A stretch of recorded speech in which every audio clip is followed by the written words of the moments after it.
This will be interesting, won't it? Because we decided that we wanted to do a podcast that was kind of centred on, not just about, but centred on Nicola Sturgeon's book, which came out, well, it's a couple of weeks back now, isn't it? And, you know, she's created a big space in terms of UK media, maybe wider than UK. And she's been doing book launches. You and I went to one in Glasgow, and she's also been, you know, here, there, and everywhere promoting her book, which is completely normal. And then there's a sort of but, because you and I listened to some of the interviews that she did, and we kind of went, oh, it's a bit limited, these questions that she's getting asked. And so what we thought was that we'd have a go at just expressing our thoughts around this whole couple of weeks. I think there's another sort of angle as well that might be worth just touching on, which is that you and I, we're not both members of SNP. We're not badge-wearing, I love Nicola despite everything fans. We're just ordinary women who are interested in politics and support independence. That's where we're coming from. The Glasgow event, we decided to go to the event because we thought, how interesting. You know, here's somebody who's been a huge figure in Scottish politics, a woman who has been successful against all the odds in a male-dominated profession that has had probably the most, you know, eventful period in the last 300 years of Scottish history while she was First Minister. That in itself should make for an interesting discussion. And we thought, we'll have a night out, we'll go to Glasgow, hear the event, which we did. We'd really enjoyed it. It was a really interesting discussion. The good questions were asked. It was a journalist who was interviewing her, was on the stage. And we put up a little 2-minute TikTok video just giving our immediate response coming out. I think what we weren't at all expecting was the response that our little TikTok, it almost immediately it's had over 7,000 views, and it's had a whole host of comments, which fell into kind of 3 categories. It's very good that it got 7,000 views on the algorithm, on TikTok, on the algorithm. Yes, thank you, TikTok. Anyway, shall we play it? So let's just play it. Yeah.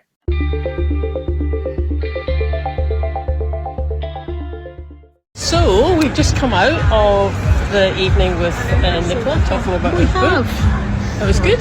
Really enjoyed it. She got, obviously Glasgow, she got a much warmer reception than you would expect given the interviews that we've seen recently from various people. Yeah. And we are going to do a little, maybe a little analysis of that. But was there anything that you heard that surprised you in that? I don't know there was any revelation of secrets necessarily. Oh, I just think, I suppose I'm just always having to compare it with the interviews that I've seen her doing on TV, and that was just a simple, you know, that was a Glaswegian audience, and it was like her folk. Now I'm sure we've all got criticism, I mean, you know, we have criticisms of things that she's done and everything, but basically you're in a hall, like we're her kind of folk and she's kind of our kind of, you know, woman somewhere, and I think she was a bit more sparky and she was more relaxed. She was more relaxed. The humour was back. It was brilliant. I saw her trying to bring a little bit of that in. Certainly that interview she did with the very, very frosty ITV interview. I don't know her name, but she was just giving nothing back. I mean, that was a horrible interview. I know it was. But, you know, to actually relax and let that humour flow, and you get a better result at the end of it. So why they do that kind of, you know... Oh, well, it's because it was ITV, and then it was BBC Breakfast Show and everything. Just the hostility is a barrier to getting anything. Well, there's some sympathy, which is probably genuine enough, but then they have to go back into the rigmarole of, oh, you know, you kept winning all the elections, but look, you were rubbish at running Scotland. And I think, well, what do you think we all went carrying on voting for the same person because they were rubbish at running Scotland? Anyway, look, there we are. We're going to do a podcast about it. You can see the Union building behind us. That's where it was. Okay, bye.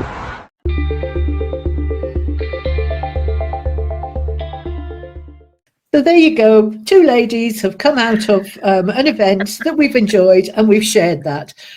We do a podcast every week. Yeah, I could count on one hand the number of personal comments we've received over the 3 years. Our viewers are lovely people. We don't mind people disagreeing in the comments as long as they do it politely. We dispatch very quickly anybody who's offensive, rude, misogynist, that kind of thing. Yeah, we get rid of them. But we get compliments. We get We compliments. do get a lot of compliments. And as you say, we get people saying, "Oh, I don't think I agree with that," which is great. Actually, I really quite enjoy that because you can do a bit of engaging with that. Yeah. We've got 70 comments out of that 7,000 views from that TikTok thing, and they fell into kind of 3 groups. One was people who, like us, had either been there or been another one and just enjoyed it. And those were the sort of heartwarming ones. And I'll just read out. Shall I read out a couple of the examples? So we've got, "I was there and had a great time," said one. "Fab to hear this. I hope she's buoyed up by that. Look forward to every podcast." That's obviously someone who's heard us before. "This is what I needed to hear. I would have loved to see this live. And well said, ladies. I watched from a library live link and thoroughly enjoyed it." And somebody else, "Glad she was more herself. Thank you for this really good report. Well done for sharing your happiness at being at a humorous and interesting event.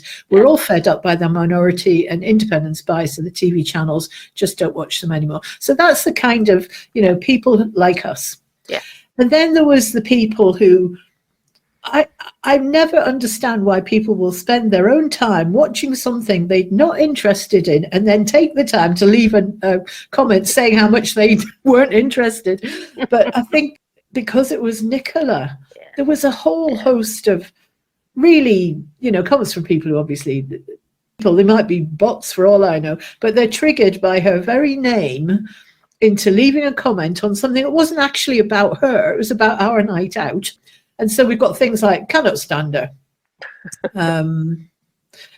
camper van, "where's the money gone?" camper van, "lies, what she did to that man, did you ask her about the missing money?" "Lies and fabrication, it will end up in the bargain bin shortly." Well, that prediction didn't work as it was now #1 in the bestseller charts. "She's done nothing for Scotland." People saying how much they don't like Nicola. What's that got to do with us enjoying an event about her book? I don't know. But then there's a couple of other ones which actually were targeting us, which is, as I say, very unusual. We don't normally get insults. And there was a couple that we thought were hilarious. Somebody compared us to Hinge and Bracket, which when we went digging to see what they look like. Actually, we do look like Hinge and Bracket. I do. Yes, we do. I think we do kind of get into that Hinge and Bracket age. Actually, I was quite. I thought that was quite good. And actually, like I said to you, I wonder if this person who's trying to insult us, presumably it's meant to be. And actually, I think it was because Hinge and Bracket are female impersonators. I think it was a sly dig at the whole gender, reform stuff. But actually, I'm going, well, they were really top-notch musicians. I don't mind being compared to Hinge and Bracket. The other one was the two Ronnies, which I thought was hilarious. Which again, I just think wonderful. They're kind of like top-notch comedians. Maybe, I suppose they might have been saying you're just a couple of comedians, but on the other hand, they did compare us to very good comedians. Yes, a fantastic legendary double act, which I think describes us very well. Legendary double act. I'll have that. I'll take that any day. Or even they see two people wearing glasses and think, "Oh, lots of people wear glasses, especially at our age." Why is this a surprise? And then there was some sort of, again, stupid one. Why would you waste your time? Somebody calling us sheep, for going for a night out. Yeah. Somebody saying, "You're very delusional, ladies." Really? Because we went on a night out? Astonishing glimpse into the minds of keyboard warriors, presumably, who've got nothing better to do, who weren't out doing something interesting with their friends, having a night out. They were sitting at a keyboard trying to criticize people who were out doing something. So, I think to everybody who thought they were upsetting us in some way, we don't give a toss what you think of us. way past the point when I'm going to be insulted by any of that.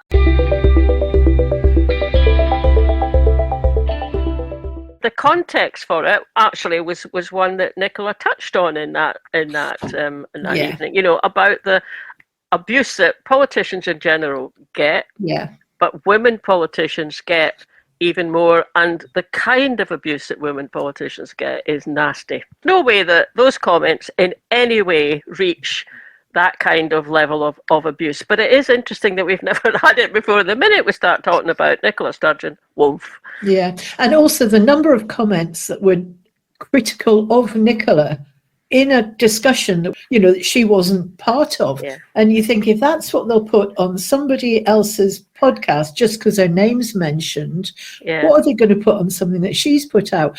I mean, this is a tiny, tiny snapshot of the Yeah. kind of fury that is triggered Yeah. by her existence. She couldn't have been in the job she's been in and taken much notice of any of this. If she's got any sense, she won't ever have read any of the comments under something. Let them waste their time composing bile and just don't read it.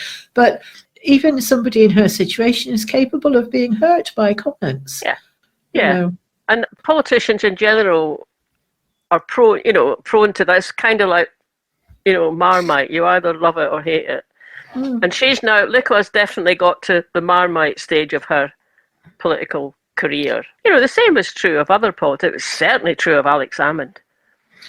Yes. He moved into that kind of phase. People either, really for him or absolutely against them. And, actually it's all very well, but like neither of those two is really realistic. I mean, No, both Alec and Nicola have made mistakes, and anyone kind of makes a mistakes. I mean, what would be good would be able to kind of have someone come on and say, well, okay, guys, I can see that you enjoyed the evening. What do you think about what she did? And just have a proper discussion about it. Social media. That's not what we know. That social media is not about that, really.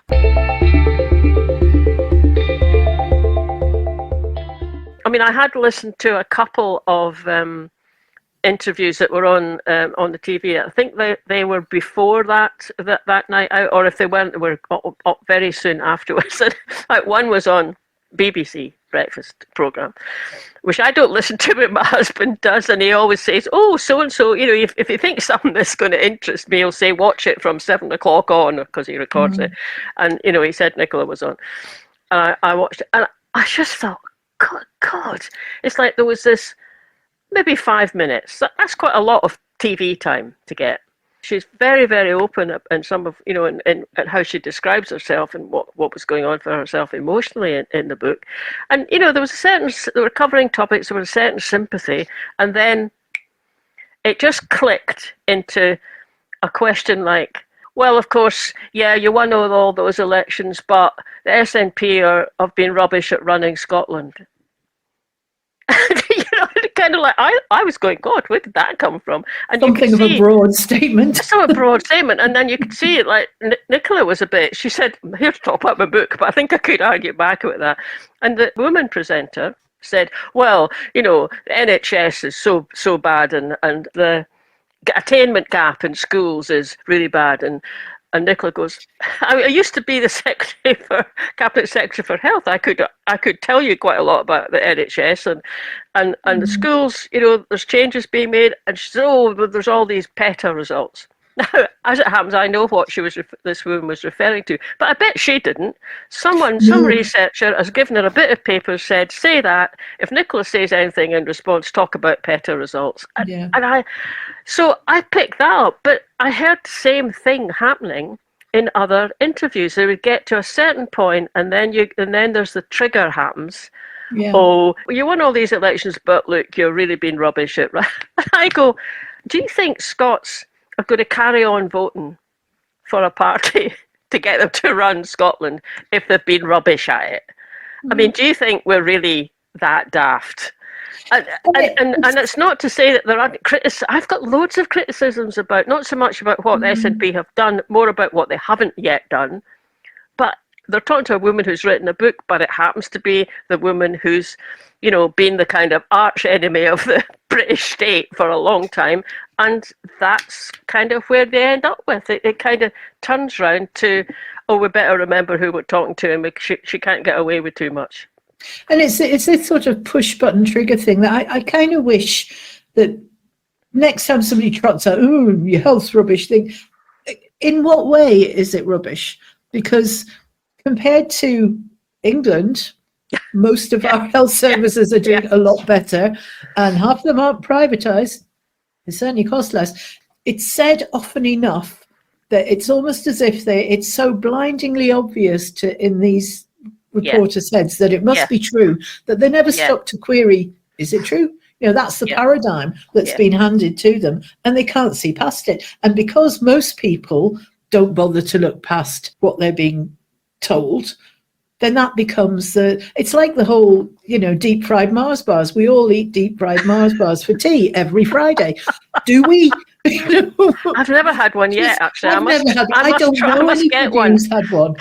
I've not had a deep fried pizza either. I mean, I've kind of lived a rather, boring kind of life so far. Well, that'll be our next night out. That'll be our next night out, yeah. And then I think you commented to me at one point about you'd think that she'd only done 3 things in her life. Yeah, that's it. Because, I don't watch BBC or any of the mainstream media, but I do see clips from it on YouTube. This woman's had been a political career for 25 years, as we said before, in one of the most turbulent and interesting times in Scottish politics. She's been the longest serving FM ever.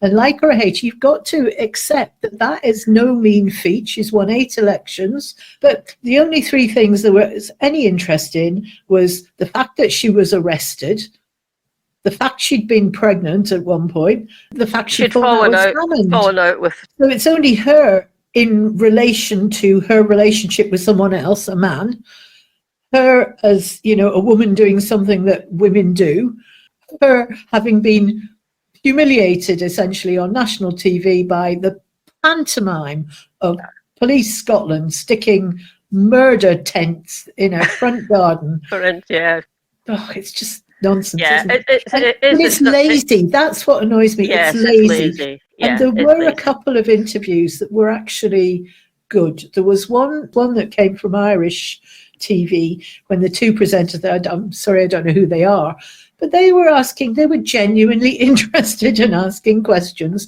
in a sort of welcoming, pleasant way as professional interviewers. They weren't doing this gotcha thing and, I've got to stick the knife in about this. And the BBC ones were horrible.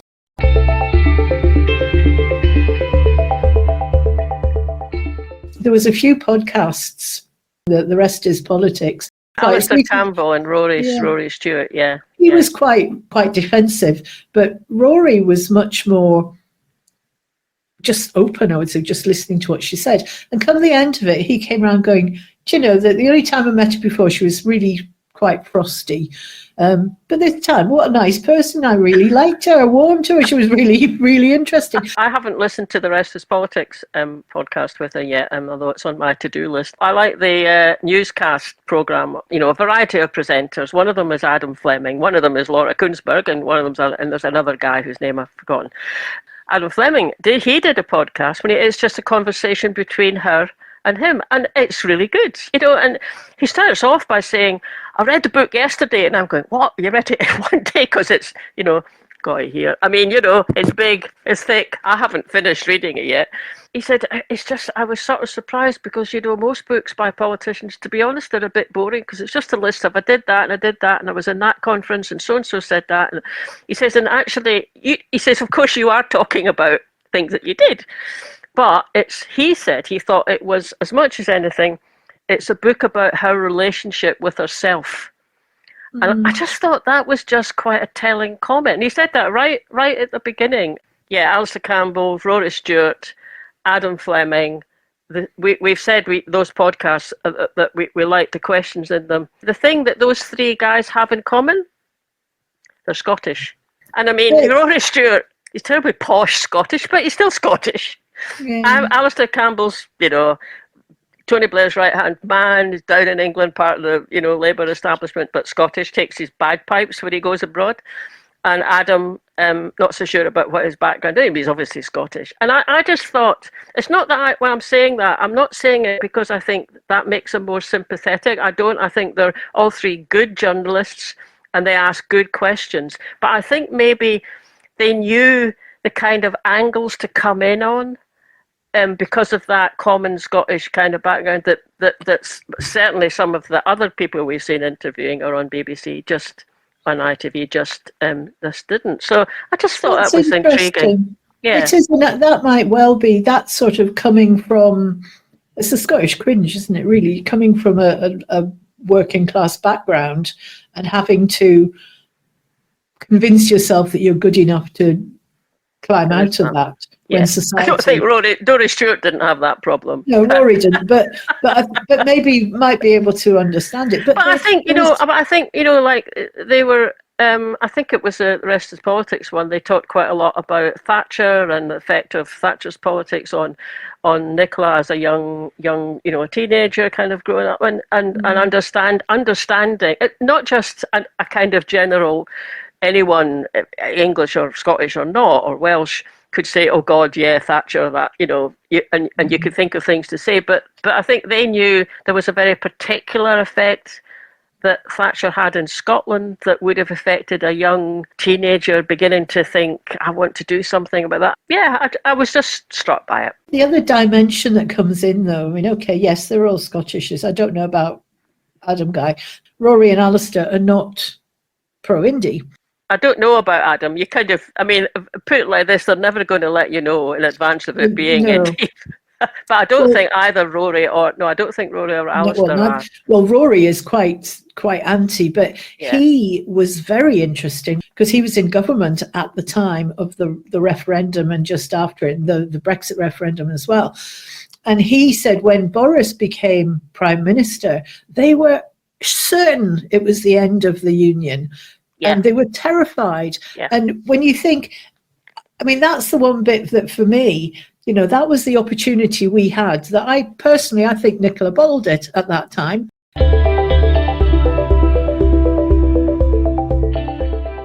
Talking about a kind of feeling guilty about things or a lack of esteem, or she talks about it, and she did on that evening that you and I went to see her, as feeling it's the imposter syndrome. That's a well-known thing that happens, isn't it, with people that they find themselves in a big job, I suppose, or maybe a very big and public job if you're a politician, and you're sitting there going, "Oh God, how has this happened? Am I really the person to do it?" And she talks about that quite openly. I mean, to my mind, actually, maybe even too much. This is where I thought it was quite interesting in it. We've both been professional women in a man's world. I think there's certain things we can relate to that she's had to, overcome and obviously has done. But just what you're saying there about imposter syndrome, there was a study done that said women will only apply for a job if they think they meet more than 90% of the criteria in the advert. Men will apply for a job if they reach about half, 40+%. That is to do with confidence, and they might well get it, only being able to do 40% of it because they'll put themselves forward. But the woman who might be able to do 80% of it, who would do a better job at doing it, won't put herself forward because she doesn't feel she knows, she's got enough right to apply for that job. Now, things like that, you could imagine that if that's just normal women's work experience in a lot of cases, imagine putting yourself forward to be First Minister of a country and feeling that angst. I know.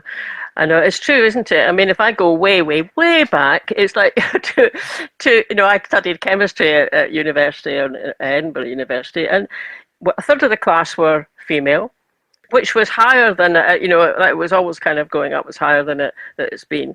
When it came to the final exams, honours exams, more than half of the people who got first class degrees were women. Mm-hmm. And it's that thing about if there's a barrier to get over to maybe think about, I could study chemistry in a way that there isn't quite so much if you think I could study French. Not disparaging people who study French at all, but there was a but there was something a bit that came in if you were doing something like chemistry, maths, physics, something like that, and maybe because of that you were better at it than some of the young guys who'd applied to do the same course at university.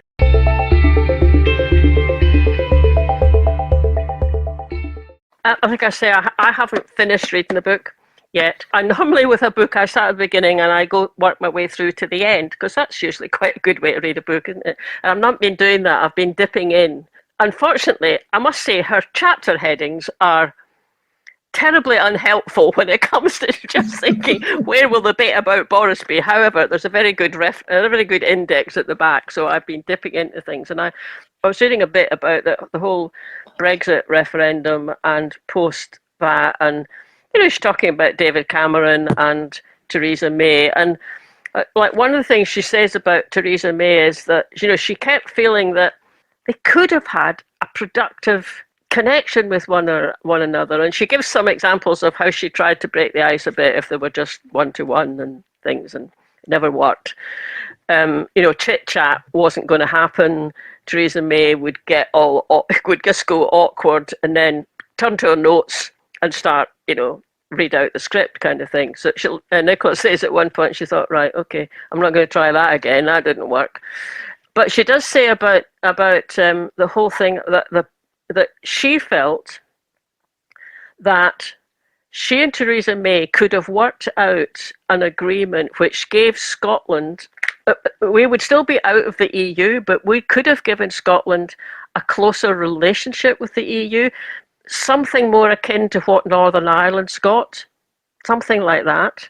Well, there was a paper done at the time. Yes, that's right. And she refers to that. Yeah, Scotland's place in Europe. And, she refers to that, and she sort of says, well, I just kept thinking that, and she was sort of making the point that would have been, if that had come to pass, there was much more to be gained for Theresa May in that, because it meant that, Scottish MPs would back it. Much less to be gained for Nicola, because, she wasn't talking about independence. She was talking about a different kind of relationship. And, she just kept saying, when we sent her all the information, we got together, we sent it, we raised it up, we sent it to them. And if Mrs. May looked at it, it was cursory. She had a hard enough time, from her point of view, trying to make something happen that would hold England together, or hold the Tory party together in England.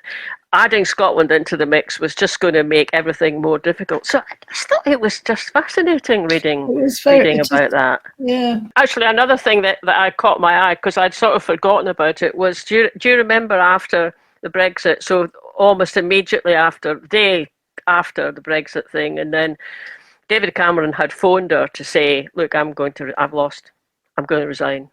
I can't carry on like this. It's only the honourable thing to do, kind of thing. I think he also felt he wasn't the person to lead the negotiations, because he'd, sick at heart. One of Nicola's advisors said, look, we've got a lot of European citizens living in Scotland, and they're aghast at this. Can you do something? Can you say something? And that she did, if I remember, actually, she said, she wrote it down here. I remember she said, this is your home, you're welcome here. Yeah, that's right. She said, I want to take the opportunity this morning to speak directly to citizens of other EU countries living here in Scotland. You remain welcome here. Scotland is your home, and your contribution is valued. And she carries on and says, when she remembers what she said at that point, she often thinks about one of, it's Maya Angelou's quote from Maya Angelou, which is, people will forget what you said. People will forget what you did. But people will never forget how you made them feel. And, she was trying to just help EU citizens in Scotland feel a bit better after what must have been a gut-wrenching decision. It's gut-wrenching for all of us, but especially for them. But anyway, shall I tell you what happened when Boris came to visit after he got made? Yes. What's so funny? I remember because so I was out there in Edinburgh in the street shouting because there was a whole protest. Were you near Butte House then? Yeah. Oh, I didn't know that. Around the back, I think. But yes. When Theresa May came to see her a course, there's a whole thing about how the media treated her and Theresa May. Do you remember Legsit? Yeah, I remember Legsit. Dreadful, probably the Daily Mail or something. Or Yeah, the the Express or the Sun. And at one point, when she and Theresa May, I think, had met up the first time, there was two saltire, and we're in the sitting room at Bute House, and there was two Scottish flags, one behind Nicola and one behind Theresa May. And she said, you know, there was a load of flack came from English politicians saying that they'd been disrespectful not having the Union Jack there. She said, in fact, Theresa May's team had said they didn't want the Union Jack there. They vetoed putting up the Union flag because they hadn't wanted it and the saltire on an equal footing, side by side, giving the impression of two independent countries. So when Boris came up, Nicola says, "Oh God, I just told my team, just say we'll not have any flags." So this is the bit that I just had me in stitches. I think it was Alistair Jack who was with him, and she's kind of looking at Alistair Jack saying, "Who's Jack?" And then Boris tried to kind of usher her into her own house, and she wasn't having that either. So they do the kind of photo shoot, and they're in the room, and they do some, you know, photo shoot for the cameras. And she says, what usually happens after that is that the two main, so her and him, would have had some private time together because, you know, just to kind of, you know, have a chat, start to create a connection. Their team are not in the room, and then they'd move into the Scottish cabinet room, and then there would be, both teams would be there. So she was expecting that would happen. And but then Boris's chief of staff was adamant that there would be no one-to-one time at all between Boris and Nicola.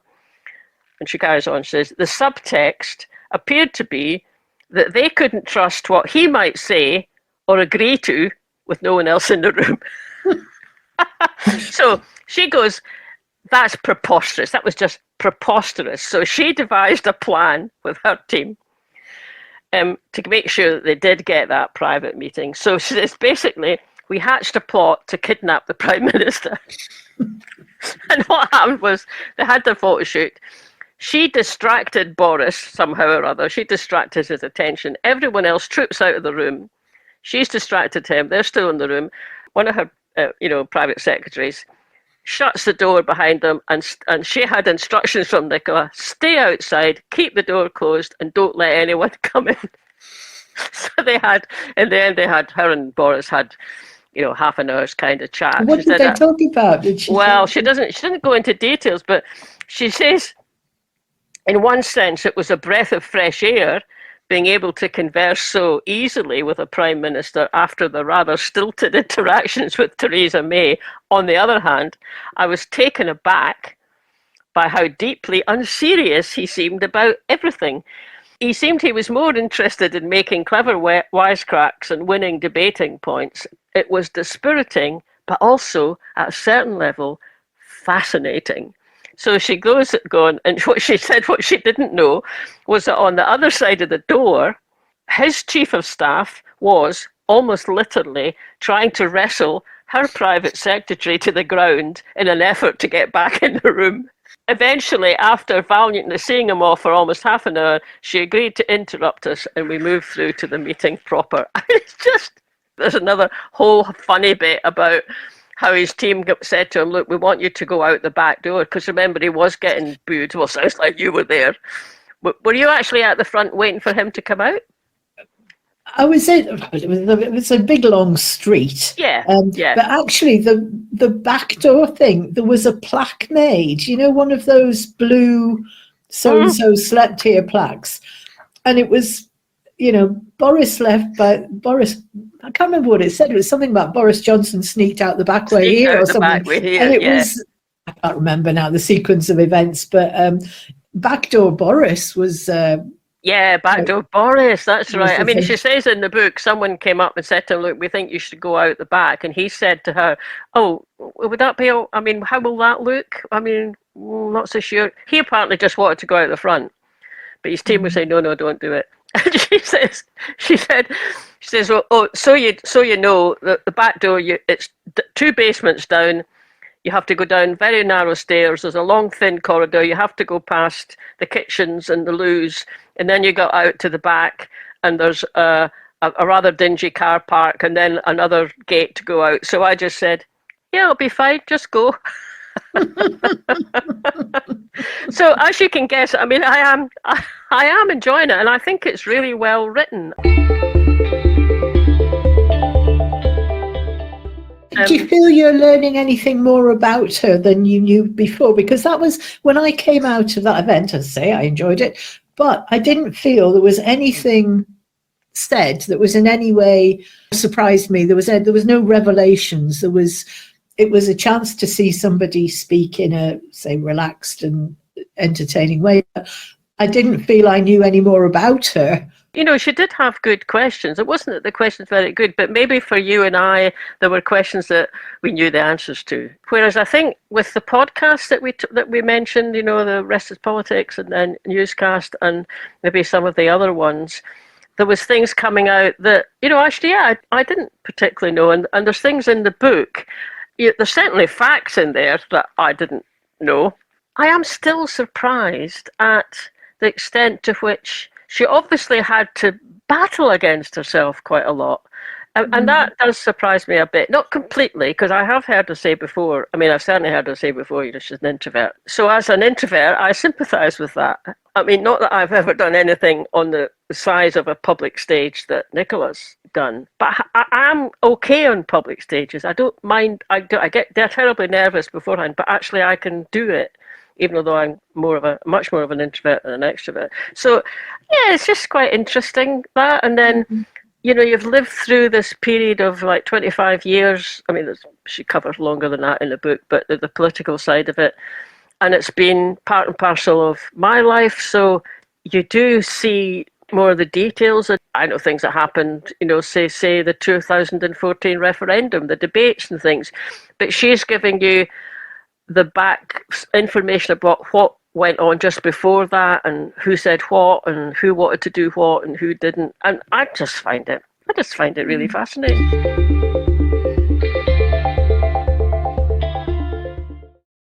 And that perhaps brings us into the other category of responses to the book, which is the pro-indie commentariat. And it seemed to me as if they fell very much into two camps. The ones who knew, worked with, supported Salmond were very critical of things that she said that they were adamant were not true. Now, we have no way of knowing from the outside what's true and what isn't. But, you know, there was a few things certainly homed in on that pro-indie commentators were taking issue with and were quite annoyed about as well. You know, there was a sort of anger there, and it sort of made me think of the whole SNP Alba split in a way that you've got the sort of people dividing themselves into a sense of different camps and a sense of that crossfire amongst two people on the same side attacking each other rather than the actual enemy. And it was interesting watching that happening. And there was a couple of them were quite, again, rude comments. And there was one, I'll not name him, but because I can't remember his name, to be honest, but he said something like, "Oh, I hope she just disappears back where she came from." Something very, very dismissive like that. And I thought, what a rude thing to say, apart from anything else, but what a strange thing to say. I think that kind of comment says more about whoever said it. Yes, and it was very surprising to be said. It was actually on a podcast, and it was, I mean, maybe the person didn't mean to say it, maybe they didn't mean to say it out, I don't know. But I was very surprised that somebody would say that, because it was just such a ridiculous thing to say. I mean, if that's genuinely how they feel, oh, I wish they'd just go away, drop off the face of the earth, that doesn't happen. You know, it's a silly thing to wish for. What I was a bit taken aback was a couple of instances where, you know, people are talking on their podcasts openly saying they haven't read the book and they've no intention of reading the book. I just think, what is that now? I know who at least two of those people are. One of them, I wasn't surprised. I just thought, that doesn't surprise me. The other one, I kind of was. And I just think, well, but what's that about? Because, you know, there she is. She spent 2 years writing this book, been a hellish 2 years for her. Whatever you think, whether you're a fan or not, you wouldn't wish that, I don't think, on anyone. A whole court case thing hanging over you, and loads of other things happening in your own kind of, personal life, marriage kind of coming to an end. A hellish 2 years.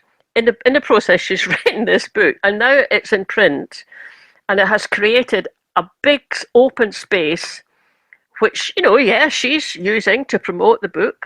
I mean, fair enough, and it's what her publishers would expect. Do. That's what authors do, and she got, she got a very big advance on this book. So, of course, she'll be doing it. But it's also created this space amongst the commentariat as well. So, and fair enough, that's great, it's fair enough. But for someone to take advantage of the fact that she's opened up this space and then sit and say, I'm not going to read the book, I just go, oh, come on, please. That's kind of like childish. And it was that level of childish. It wasn't a statement of fact as in, I haven't read it. It was, I refused to read it almost. And it was a weird kind of thing. Reminded me in a strange way of things my mother says, but she's so adamant she won't have a mobile phone, right? So every time that me or anyone in the family looks at our phone, you're looking at that phone again. It's that sort of thrown. There's that side of it. I just think that's just, just not very professional, really, just to do that. And then there's the other thing about if someone was either an ally or a close friend or a supporter of Alec, and that's a bit more understandable then, that they maybe come at it from a point of view, I'm going to defend him, she'll be saying all sorts of stuff. Actually, I think she's pretty even-handed. I mean, I haven't read it all, but the bits I've read quite a lot about the run-up to getting the Edinburgh Agreement with David Cameron, and how they talked about it and the strategy and stuff. And she sort of says, I didn't think that was a good idea, or he gave that speech, he really kind of nailed it, it was brilliant. Other times, he does something and, she'll sort of say, well, he went off piste, we didn't even know he was going to say that, we had to pick up the pieces later. And, she does say stuff like, Alec's a gambler, and that was an example of where he was prepared to take a risk. Now, she's not a gambler. As far as I can see, she gives him quite a lot of credit for what he did, and she also says when she disagreed with him. There's a timing thing, though, which is, from her perspective, she's in the middle of rewriting a book and he dies. Yeah. So does she go on and say things? There's that whole, don't speak ill of the dead kind of thing. Yeah. But she did say on one of the, I think it was with Newscast, he's part of her life for so long, so he keeps coming in all the way through it. But there's a particular bit when she's talking more about him. I haven't got to that chapter yet. I think it's the one around the court case, and she does sort of say she thought, well, will I just take that out? And then thought, well, I can't do that either. I've reported there's been a little bit of backlash from the family. Again, I think it's querying the accuracy of some things that have been said, and I don't know that what the details are or not.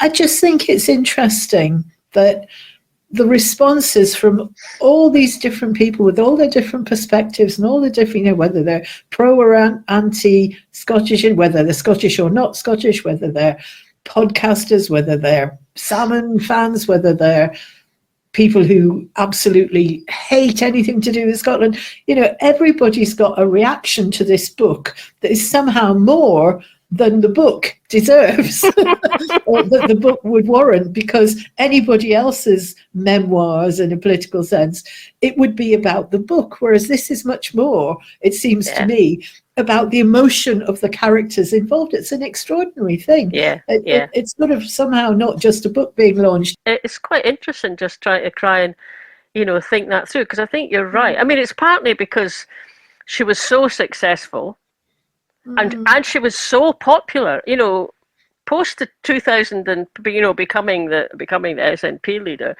The Hydro kind of exhibition hall in Glasgow. I mean, I think it takes 12,000 people. It was jammed to the gunnels, and she was on the stage, and so you go from the kind of heights of that sort of popularity. Now, that was popularity within the independence movement.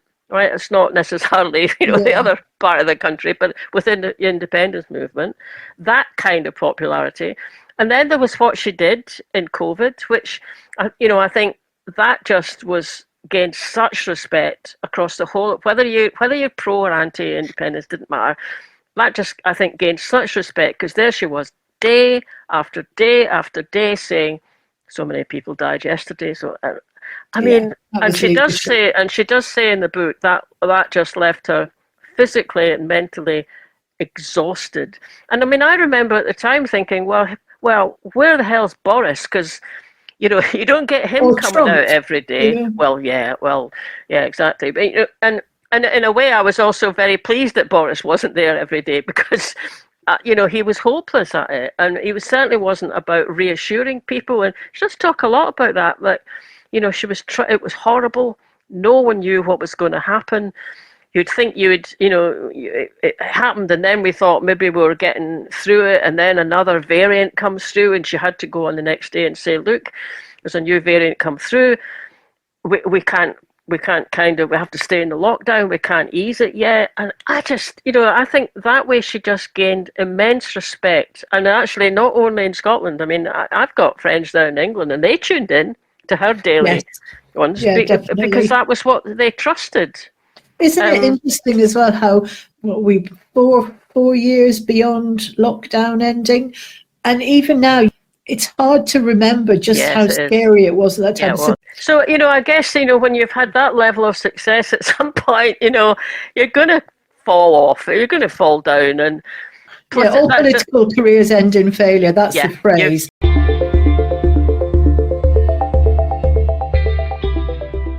It's almost as if the expectations, because of their position, are that they're somehow not human anymore. They can't have any human frailty or any human weaknesses, or even just what's reasonable to expect one person to do. And when you think what we expect from our MSPs, our MPs, even, yeah, yeah, it's like 24 hours a day access we demand of them. We expect them to know absolutely everything that's ever happened within their sphere, or that we expect them to be never make any mistake, never get anything wrong, explain everything instantly. It's just not reasonable to expect anybody to be able to yeah. do that. That's true. That's true. And I I really think with think, her, and I mean, thinking about how she was, she was definitely the darling of the independent movement. And, 2015, that yeah, election, the 2015, after we lost the independence referendum, suddenly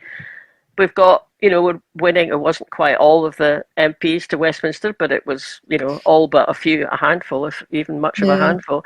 So that level of success, but then you get year after year after year after year, and we're not independent. And you and I, we hear people saying that, coming out with, well, the argument seems to be, well, if we're not independent yet, that must mean that the SNP are not interested in being in independence, or Nicola Sturgeon wasn't interested. She just got to the point where she's just not interested, gravy and train. it's Yeah, such an illogical it's an illogical thing. Like, because something hasn't happened, yeah. for which there are many reasons, not least Brexit and COVID, but because it hasn't happened, the argument goes, that means that she's lost interest in making it happen. Mhm. S&P have lost interest in making it. And then you get to, oh yeah, they just want to line their pockets. They just like their big salaries. Not that they get very big salaries, but Mm.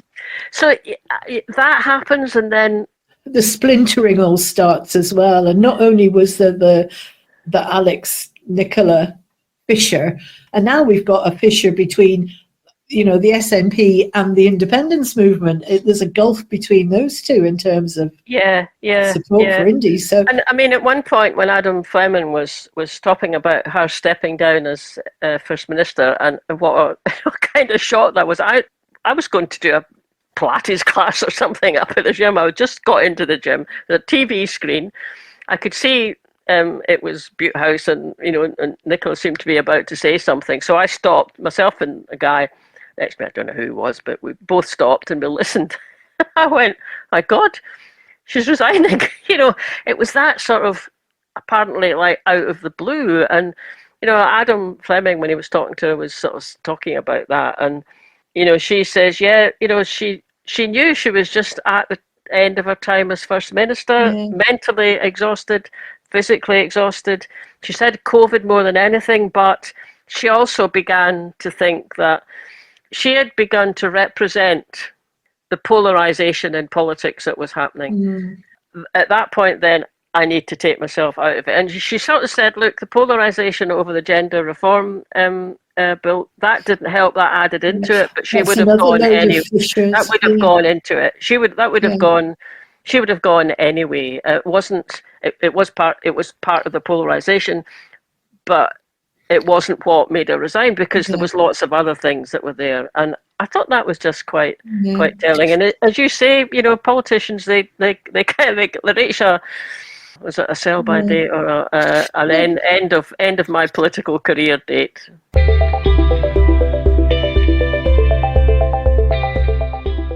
I haven't read the book. I'm hoping you'll lend it to me when you're finished with it. But What? Are you doing a podcast? I haven't read the book. No, I'm not making a political point. I just haven't read it yet. Just depending on me. I say I haven't read, but you can see. Look, I've been too stingy. That's what it is. I was swatting. I put in post-it notes to remind me what to talk about. What occurred to me at the time was that the two leaders during COVID, who I think had the best, most admired approaches, it was Nicola Sturgeon, but also Jacinda Ardern in New Zealand. Yeah. And I thought it was interesting that when Ardern resigned and she said, I just don't have anything left in the tank, and Nicola said, well, I've got plenty left in the tank.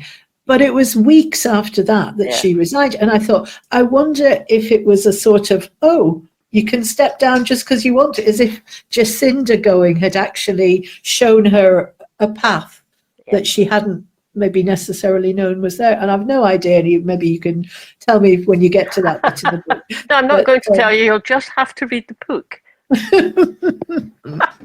So, we've chatted on here for quite a while, and I hope people do get hold of the book. I'm sure it's in libraries. You don't even have to buy a copy.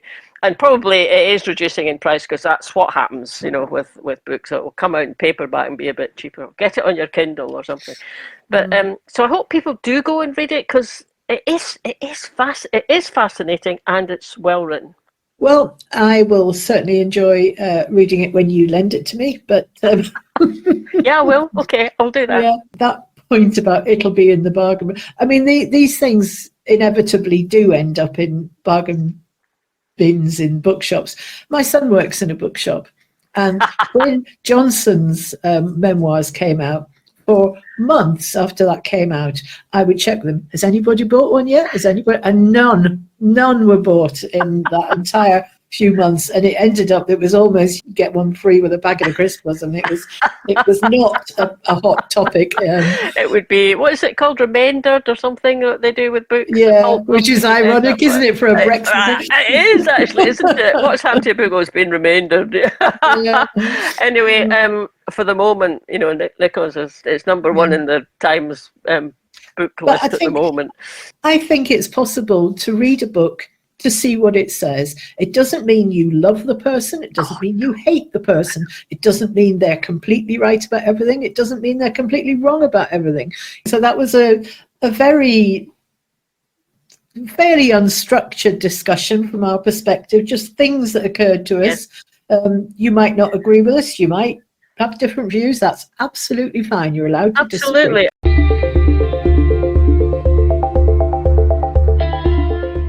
Anyway, we still enjoyed it. We really enjoyed it. We did enjoy the evening.